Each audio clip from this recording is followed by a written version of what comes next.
বাংলাদেশে এই মুহূর্তে গুপ্ত এই শব্দটা নিয়ে এত বেশি আলোচনা হচ্ছে এবং গুপ্ত বললে কেউ কেউ রেগে যাচ্ছে, সেই ব্যাপারগুলো প্রচণ্ড মজা দিচ্ছে এবং সেই মজা দেওয়ার কারণে সামাজিক যোগাযোগ মাধ্যমে যখন গুপ্ত নিয়ে আলোচনা হচ্ছে তখন জাতীয় সংসদেও গুপ্ত নিয়ে আলোচনা হয়েছে। গত পরশুদিন চট্টগ্রামে সরকারি সিটি কলেজে এই গুপ্ত লেখা নিয়ে ছাত্রদল এবং শিবিরের যে সংঘর্ষ দেখলাম, প্রায় ২০ জনের মতো আহত হয়ে হাসপাতালে গেল এরকম শুনলাম। তারপরে বিশ্ববিদ্যালয়গুলোতে ছড়িয়ে পড়ল এই গুপ্ত আন্দোলন এবং গুপ্ত লেখা তারা লিখবে, ছাত্রদল প্রকাশ্যে ঘোষণা দিল।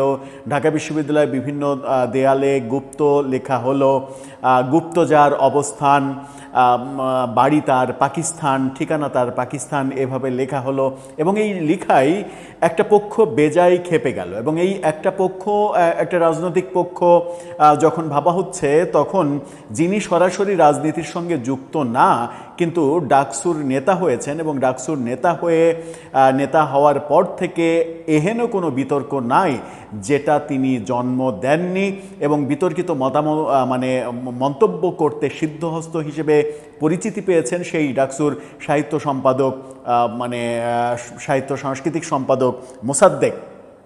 তিনি এবার বাংলাদেশের বর্তমান প্রধানমন্ত্রী সম্পর্কে যে যাচ্ছে তাই নোংরা মন্তব্য করলেন, যে সকল বক্তব্য দিলেন সেই বক্তব্যগুলো যদি সরকার আমলে নেয় তাহলে শুধুমাত্র প্রধানমন্ত্রীকে কেন্দ্র করে এই ধরনের নোংরা মন্তব্যের কারণে তাকে গ্রেপ্তার করলেও অবাক হওয়ার কিছু থাকবে না। কারণ একটা দেশের কোনো নাগরিক তার দেশের প্রধানমন্ত্রী সম্পর্কে এত নোংরা কথা বলতে পারে, এটা হতে পারে না। স্বাভাবিকভাবেই একটু সমালোচনা করলেই তাকে রোষানলে পড়তে হয়। এরকমটা যখন দেখছি শুধুমাত্র ডাকসুর নেতা এই পরিচয়ের কারণে কিংবা একটা ধর্মভিত্তিক ছাত্র সংগঠনের সঙ্গে সংযোগ আছে এই পরিচয়ের কারণে যদি এত নোংরামি করার পরেও তার ব্যাপারে কোনো ধরনের কোনো পদক্ষেপ না নেওয়া হয় তাহলে বোঝা যাবে যে সরকারও দ্বৈত নীতি অবলম্বন করছে। সরকারও কারো ক্ষেত্রে নরম, কারো ক্ষেত্রে গরম, এই পদ্ধতিতেই আগাতে চাচ্ছে। কি বলতে চাইলেন মোসাদ্দেক আদতে? প্রাসঙ্গিক আলোচনা আরও থাকবে। মোসাদ্দেককে ছাত্রদলের একজন তার দাঁত ভেঙে দেওয়ার জন্য হুমকি দিয়েছে, এরকম অভিযোগ তিনি গণমাধ্যমে করেছেন। এই আলোচনা যেমন করব, তেমনি বাংলাদেশে বাঙালির ইতিহাসে প্রথম গুপ্ত কে ছিলেন সেই ইন্টারেস্টিং আলোচনাটাও করব। যে বাংলাদেশের ইতিহাসে কিংবা বাংলাদেশের সাহিত্যের ইতিহাস যদি আমরা খুঁজতে চাই তাহলে প্রথম গুপ্ত কে ছিলেন সেই ইন্টারেস্টিং আলোচনাটা করে ব্যাপারটা বোঝার চেষ্টা করব। এই ভিডিওতে থাকবেন পলিটিক্স টিভির নিয়মিত দর্শক। বলছিলাম ডাকসু নেতা মোসাদ্দেকের তারেক রহমান সম্পর্কে অধ্যত্বপূর্ণ এবং বাজে মন্তব্য করা। তারেক রহমান তো আর এখন ব্যক্তি তারেক রহমান নেই, তিনি এখন বাংলাদেশের প্রধানমন্ত্রী। বাংলাদেশের প্রধানমন্ত্রীকে নিয়ে এরকম কথা বলা যায় কি না সেটা একটা প্রশ্ন আসবেই। কারণ মোসাদ্দেকের এই বয়ানের পরেও যদি তার ব্যাপারে সরকারের কোনো পদক্ষেপ না নেওয়া দেখা যায় তাহলে বুঝতে হবে যে প্রধানমন্ত্রী সম্পর্কে এরকম বক্তব্য দেয়া যায়। এখন দেখার বিষয় যে সরকার সেটা প্রতিষ্ঠিত করবে কিনা। কিন্তু মূল আলোচনায় যাওয়ার আগে একটা খুবই ইন্টারেস্টিং ব্যাপারে আপনাদেরকে জানাতে চাই যে বাংলাদেশের ইতিহাসে, বাঙালির ইতিহাসে প্রথম গুপ্ত কে ছিলেন এবং এই আলোচনাটাও প্রাসঙ্গিক ক্রমে যারা জ্ঞানী কিংবা সাহিত্যের ছাত্র কিংবা সংস্কৃতি কর্মী তারা এই আলোচনাটা কিন্তু ফেসবুকে খুবই কৌশলে ছড়িয়ে দিয়েছেন। বাংলা সাহিত্যের দিকে যদি তাকাই তাহলে প্রথম গুপ্ত ছিলেন ঈশ্বরচন্দ্র গুপ্ত, কবি ঈশ্বরচন্দ্র গুপ্ত, কারণ তার নামের সঙ্গে গুপ্ত ছিল। এই যে গুপ্ত, ঈশ্বরচন্দ্র গুপ্ত, তিনি মাত্র 46 বছরে এই ধরাধামে টিকতে পেরেছিলেন। 1812 সালে 23 জানুয়ারি তার জন্ম হয়েছিল, 1859 সালে তিনি মৃত্যুবরণ করেন। ঈশ্বরচন্দ্র গুপ্ত মূলত ঊনবিংশ শতাব্দীর একজন বাঙালি কবি, সাহিত্যিক এবং সাংবাদিক ছিলেন। তিনি সংবাদ প্রভাকর এর সম্পাদকও ছিলেন। এই সংবাদ প্রভাকর বাংলাদেশের সাহিত্যের অন্যতম একটা বড় উপাদান, সেই পত্রিকার তিনি সম্পাদক ছিলেন। ঈশ্বরচন্দ্রের অন্যতম শ্রেষ্ঠ কীর্তিগুলোর মধ্যে রয়েছে ভারতচন্দ্র রায়, রামপ্রসাদ সেন, নিধু গুপ্ত, হরু ঠাকুর ও কয়েকজন কবিয়ালের লুপ্তপ্রায় জীবনী উদ্ধার করে প্রকাশ করা, পরবর্তীকালের বঙ্কিমচন্দ্র চট্টোপাধ্যায়, দীনবন্ধু মিত্র, রঙ্গলাল বন্দ্যোপাধ্যায় প্রমুখ লেখকের জন্য একটি উপযুক্ত ক্ষেত্র তৈরি করার কৃতিত্ব তার। যদিও ঈশ্বরচন্দ্রের কাব্যরীতি পরবর্তীকালে বাংলা সাহিত্যে আর অনুসৃত হয়নি, তথাপি একথা স্বীকার্য যে ভবিষ্যৎ বাংলা সাহিত্যের জন্য তার গঠনমূলক চিন্তা ভাবনা ও আদর্শ একটা গুরুত্বপূর্ণ ভূমিকা পালন করেছে। ঈশ্বরচন্দ্র গুপ্তকে নিয়ে খুবই ইন্টারেস্টিং একটা ফটোকার্ড সামাজিক যোগাযোগ মাধ্যমে ছড়িয়ে পড়েছে, সেটাও আপনারা দেখে নিতে পারেন। তার ছবির এআই ভার্সন দিয়ে লেখা আছে সেখানে যে বাঙালির প্রথম গুপ্ত ছিলেন ঈশ্বরচন্দ্র গুপ্ত। এবার মূল আলোচনায় চলে যাই। মূল আলোচনায় যাওয়ার আগে আরেকজন এই যুগের লেখক, তার একটা বক্তব্য ফেসবুকে তিনি পোস্ট দিয়েছেন। সকৃতি নোমান, তিনি লেখক, তিনি ফেসবুকে পোস্ট দিয়েছেন এই গুপ্ত শব্দটা নিয়ে। তিনি লিখছেন, তার পোস্টটা দেখে নিন। তিনি লিখছেন, গুপ্ত শব্দটি ক্রমশই গালিতে রূপান্তরিত হচ্ছে। কদিন পর বঙ্গজনরা এভাবে গালি দেবে, শালা গুপ্ত কোথাকার, তুই গুপ্ত, তোর 14 গোষ্ঠী গুপ্ত। বাংলা অভিধান থেকে গালি অভিধানে ট্রান্সফারের জন্য শব্দটিকে বিদায়ী শুভেচ্ছা। অর্থাৎ বাংলা অভিধানে থাকা এই গুপ্ত শব্দটা গালি অভিধানে চলে যাচ্ছে আজকেই বাংলাদেশে, সেই কারণে গুপ্তকে বিদায় জানাচ্ছেন তিনি। এবার আসা যাক গুপ্ত প্রসঙ্গে কি বলছেন মোসাদ্দেক, তার পরে আমরা আলোচনা করব তিনি কি অভিযোগ করছেন। তার দাঁত টাত ভেঙে ফেলার হুমকি দিয়েছেন ছাত্রদলের এক নেতা, সেই অভিযোগ তিনি করেছেন। মোসাদ্দেক বাংলাদেশ প্রতিদিনের সঙ্গে সাক্ষাৎকারে, বাংলাদেশ প্রতিদিনের একটা ভিডিও আমাদের হাতে এসেছে, সেই সাক্ষাৎকারে তাকে খুবই উত্তেজিত অবস্থায় তারেক রহমানকে গালাগালি, তারেক রহমানের 14 গোষ্ঠী নিয়ে গালাগালি, তারেক রহমানের পিতা সাবেক রাষ্ট্রপতি জিয়াউর রহমানকে নিয়ে যাচ্ছে তাই বাজে মন্তব্য, তারেক রহমানকে এখনই গ্রেপ্তার করতে হবে, এই ধরনের বক্তব্য দিয়েছেন। কি কি বিষয় তিনি অবলম্বন করেছেন এই বক্তব্যে সেগুলো আপনাদেরকে বলি। তিনি বলছেন যে তারেক রহমান, আমরা গুজব রটাই না, তারেক রহমানই গুজব রটায়। এবং তিনি বলছেন টিকা নিয়ে তারেক রহমান গুজব রটিয়েছে। তারেক রহমান বলেছেন বিগত 2 সরকারের আমলে টিকা দেয়া হয়নি, এই কারণে হামের টিকার অবস্থা খারাপ হয়েছে। তিনি বলছেন যে এটা গুজব, কারণ বিগত 2 সরকারের আমলে টিকা দেয়া হয়েছে। অর্থাৎ ইউনূস সরকার যে টিকা নিয়ে কেলেঙ্কারি করেছে সেটা ঢাকার একটা চেষ্টা তিনি করেছেন। তিনি মানে অনলাইনে এই গুজব নিয়ে লেখালেখির কথা বলছেন যে অনলাইনে মানে লেখালেখির অভিযোগে কাউকে গ্রেপ্তার করা হচ্ছে, অথচ গুজব রটাচ্ছেন তারেক রহমান নিজেই। তিনি বলছেন যে ডজন খানেক উদাহরণ দেওয়া যাবে তারেক রহমানের গুজব সম্পর্কে। তারেক রহমান নাকি 1 ডজনেরও বেশি গুজব ছড়িয়েছেন, এই বক্তব্য তিনি দিচ্ছেন।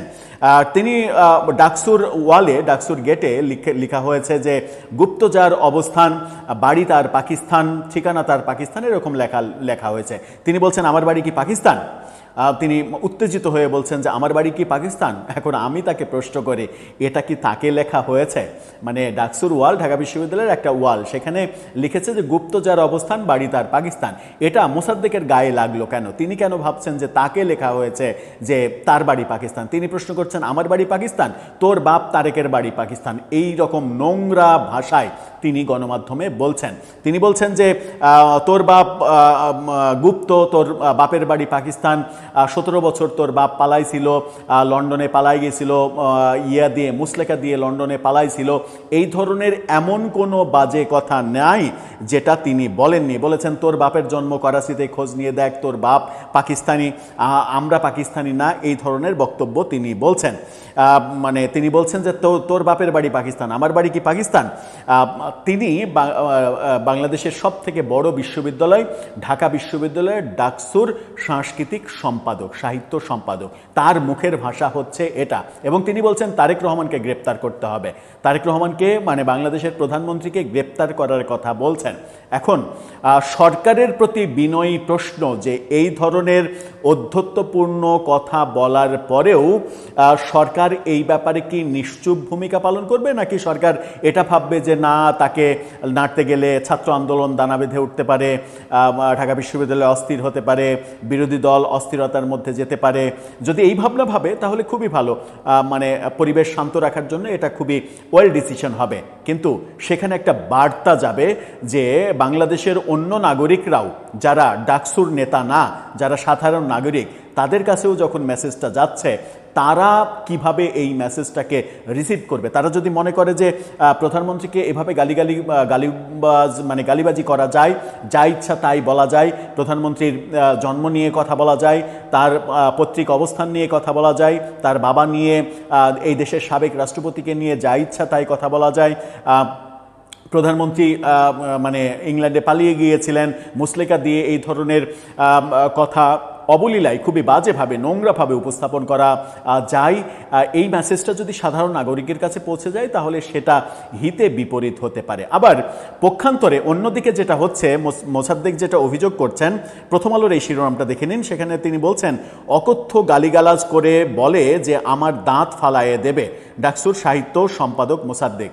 অর্থাৎ তিনি ছাত্রদলের এক নেতার বিরুদ্ধে অভিযোগ করছেন গণমাধ্যমে যে কোনো একজন ছাত্রদল নেতা তার দাঁত ভেঙে ফেলার হুমকি দিয়েছে। যদি এটাও সত্য হয় তাহলে এটাও নিন্দনীয়, কারণ কারো দাঁত থাকলেই মানে তার দাঁত ভেঙে দিতে হবে এমন তো নয়। আবার কারো দাঁত যদি অতিরিক্ত দেখা যায়, সেই অতিরিক্ত দেখা যদি আপনার সহ্য না হয়, যে তার দাঁত কেন আমার চাইতে অনেক বেশি মানে কি বলবো দৃশ্যমান হবে, আমি অন্য শব্দ প্রয়োগ করলাম না, তার দাঁত যদি আমার চাইতে বেশি দৃশ্যমান হয় তাহলে সেই দাঁতগুলো আপনি ভেঙে দিতে চাইতে পারেন না।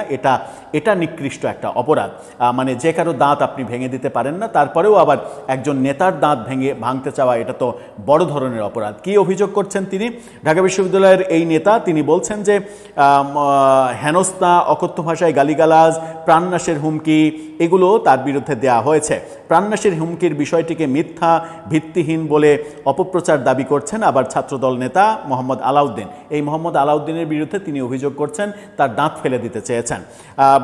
গতকালকে বেলা 3:30টায় ঢাকা বিশ্ববিদ্যালয়ের প্রক্টর অফিসের সামনে এক সংবাদ সম্মেলনে এই অভিযোগ মোসাদ্দেক করেছেন। ঘটনার বর্ণনা দিয়ে তিনি বলেন যে বেলা 1:25 থেকে 1:35 মধ্যে কলাভবনের পেছনের ফটকের সামনে দিয়ে তিনি ক্লাসে যাচ্ছিলেন।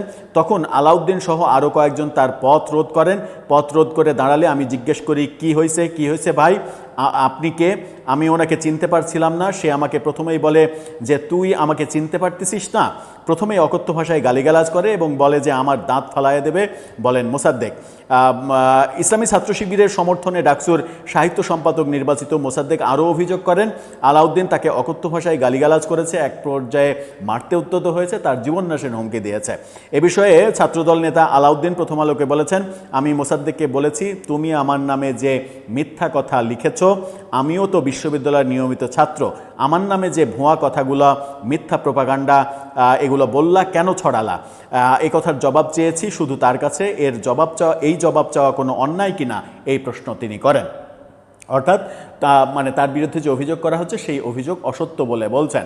মোসাদ্দেক কেন খেপে গেলেন এই মানে ডাকসু ভবনের গেটে মানে দেয়ালে লেখাতে তিনি খেপে গেলেন কেন? তিনি বলছেন যে একটা অফিস, সেই অফিসে এসে এখানে যা ইচ্ছা তাই লিখছে, আমি যদি ছাত্র দলের অফিসে গিয়ে যা ইচ্ছা তাই লিখি তাহলে কি ছাত্রদল সেটা মেনে নেবে? মানে ব্যাপারটা এরকম যে ডাকসু এই অফিসটা কোনো একটা দলের অফিস, কোনো একটা দলের, এটা ব্যক্তিগত সম্পত্তি, যে সেই সম্পত্তিতে কেউ কোনো ছাত্র সংগঠন কিংবা কোনো ছাত্র কোনো প্রতিবাদী ভাষার লেখা লিখতে পারবে না। এই যে লিখেছে যে গুপ্ত যার অবস্থান, বাড়ি তার পাকিস্তান, এই লেখার সঙ্গে মোসাদ্দেককে আক্রমণ করা কিংবা মোসাদ্দেককে এটাকে মিন করা কিংবা তাদের যারা অনুসারী তাদেরকে মিন করার প্রসঙ্গ কিভাবে আসছে, গুপ্ত বললেই কেন তারা মনে করছে যে তাদেরকে মিন করছে, গুপ্ত বললে কেন তার যে রাজনৈতিক দল তিনি করেন না বলেন, কিন্তু আমরা দেখি যে সেটাই তিনি করেন, ইসলামী ছাত্র শিবির কেন মনে করছে যে তাদেরকে বলা হচ্ছে? ব্যাপারটা তারা গায়ে পেড়ে নিচ্ছে কেন? এই প্রশ্ন তো উঠছে সমাজে। কারণ তারা যদি এটাকে ডন কেয়ার ভাবে এড়িয়ে যায় তাহলে কিন্তু ব্যাপারটা আর তালগোল পাকায় না, এত বেশি আলোচনায় আসে না। এই মুহূর্তে গুপ্ত শব্দটা এমন পর্যায়ে চলে গেছে যে এটাকে মনে হচ্ছে যে প্রচণ্ড খারাপ একটা গালি, এবং সেই গালিতে তারা অতিষ্ঠ হচ্ছে। আবার ছাত্রদলও ঘোষণা দিয়েছে, ছাত্রদলের সভাপতি সেক্রেটারি গতকালকে ঘোষণা দিয়েছেন যে আমরা এই গুপ্ত সব জায়গায়, সারা বাংলাদেশের সমস্ত বিশ্ববিদ্যালয় বিশ্ববিদ্যালয়ের দেয়ালে লিখব। এবং মানে এই গুপ্ত নিয়ে দেখলাম যে ডাকসুর নির্বাচনে ভিপি হিসেবে যিনি নির্বাচন করেছিলেন আবিদ, তিনি মিছিলের নেতৃত্ব দিচ্ছেন, গুপ্ত ব্যাপারে স্লোগান দিচ্ছেন, এই ব্যাপারগুলো চলছে। তার মানে ছাত্রদল এবং শিবিরের মধ্যে গুপ্ত এই শব্দটাকে নিয়ে বেশ রাজনীতি জমে উঠেছে। রাজনীতি জমে উঠতেই পারে, একজন আরেকজনকে কথা বলবে, আমার কথার মাধ্যমে আক্রমণ করবে, রাজনৈতিকভাবে মোকাবেলা করবে অন্য দল, এটা স্বাভাবিক। কিন্তু মোসাদ্দেক যে ভাষায় প্রধানমন্ত্রী সম্পর্কে কথা বললেন, এই ভাষাটা কোনোভাবেই গ্রহণযোগ্য হতে পারে না। আমার মনে হয় যে তার যে দল, সেই দলের উচিত তাকে কন্ট্রোল করা, কারণ এ পর্যন্ত বহু বিতর্ক জন্ম দিয়েছেন। এমনকি ঢাকা বিশ্ববিদ্যালয়ে বাংলাদেশের সবথেকে মেধাবী ছাত্ররা ভর্তি হয়, এই যে রেওয়াজ, সেই রেওয়াজটা পর্যন্ত তিনি বিতর্কিত করেছেন গত ১লা বৈশাখে। বাংলা ১২ মাসের নাম গণমাধ্যমের সাক্ষাৎকারে বলতে না পেরে, আবার বলতে না পেরে হো হো করে, হি হি করে, মানে কি বলবো যে ওইগুলো না বলি, মানে হাসাহাসি করা, ব্যাপারটাকে মানে ছেলে খেলা ভাবা, এই ভাবাতে প্রশ্ন উঠেছে যে সত্যি ঢাকা বিশ্ববিদ্যালয় কি বাংলাদেশের সবথেকে মেধাবী ছাত্ররাই ভর্তি হচ্ছেন ইদানিং? দর্শক, আপনার কাছে সেই প্রশ্ন, আপনার মতামত জানিয়ে লিখতে পারেন আমাদের